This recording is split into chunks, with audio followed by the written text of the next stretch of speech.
ಬುದ್ಧನ ತಲೆ ಕೂದಲಿನ ಒಂದೇ ಒಂದು ಎಳೆ ಒಂದು ಬೃಹದಾಕಾರದ ಬಂಡೆಯನ್ನ ಹಿಡಿದಿಟ್ಕೊಂಡಿದೆ ಇಲ್ಲಿ. ಹೌದು, ಇದು ನಂಬಿಕೆ.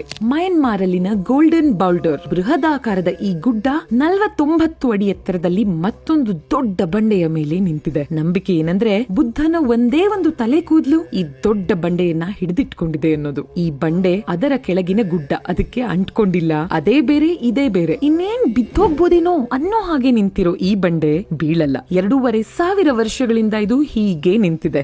ಇದನ್ನ ಮುಟ್ಟೋದಕ್ಕೆ ಹೆಣ್ಮಕ್ಳಿಗೆ ಅನುಮತಿ ಇಲ್ಲ. ಯಾಕೆ ಗೊತ್ತಾ? ಒಂದು ನಂಬಿಕೆ ಇದೆ, ಈ ಗುಡ್ಡವನ್ನ ಬೀಳ್ಸೋದಕ್ಕೆ ಸಾಧ್ಯ ಇರೋದು ಒಬ್ಬ ಹೆಣ್ಣಿಗೆ ಮಾತ್ರ ಅಂತ.